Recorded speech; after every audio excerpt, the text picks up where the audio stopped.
I'm just coming back from a friend's funeral, and it made me reflect as a foreigner, because migration is a process of trying to fix issues that you could in fact fix back then in your own country.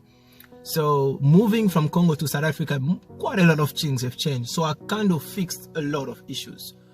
But it's concerning when you sit in the midst of an assembly of coloureds and you realize that I'm black, they're coloured, and they die. I'm rich, he's poor, but he dies. And I've seen death in Congo, and I'm seeing death in South Africa, and I hear of friends that are dying in America. So I need to pause sometimes and tell myself, am I walking on the right stuff as I'm leaving this side of the earth? Because most of us are spending too much time on doing our own makeup, going to the gym, looking at how we look, and spending time on the body part of your life, and your soul is doomed. You do absolutely no effort to work on the cancer of your soul, to work on the crippledness of your soul. You are completely left to your own mercy. We're talking about the word of God is a way to elevate our voices to make you understand that there is one thing that keeps you standing today is the soul. When somebody dies right in your face, the one thing you realize, no matter how many muscles he has, money he has, he can't move himself.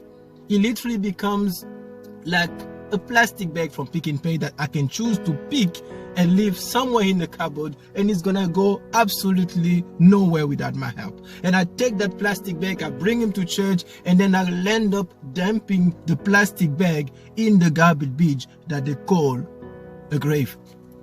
And that's the end of the body. That's why speaking about the word of God is working at that dimension, because the word of God addresses the soul. And you need somebody to speak daily to you about your soul. I don't want you to fall into the consolation of the funeral sequence, because in funeral, we develop that bad habit to make wishes. You wish for the living, not for the dead. May your soul rest in peace is a wish that is redundant, because the wish is for those who lived. Isaiah 57:2 says that only those who lived the godly life deserve to rest in peace. So if somebody dies in a state where he never worked on his soul, I'm sorry to say that to you, it may look offending, but he doesn't rest in peace. And I can't say that to him, and I can't wish that to him, but I can talk to you who is a living being that can still make a decision to follow Jesus. So today, take some time away from your business of life, from your social network, to reflect on your funeral.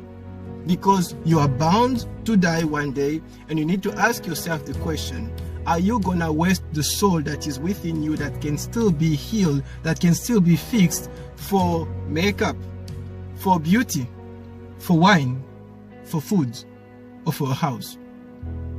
I'm afraid to continue talking about the dead because it may offend family members. But the reality is, you will end up there as useless as a plastic bag if you don't take time to bring Jesus in your life.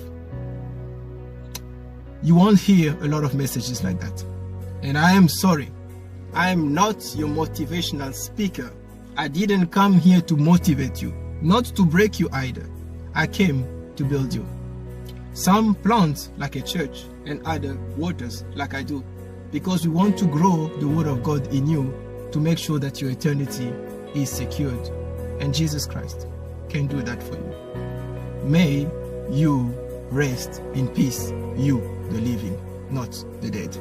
The dead will go where he's been sanctioned to go. May the Lord bless you abundantly.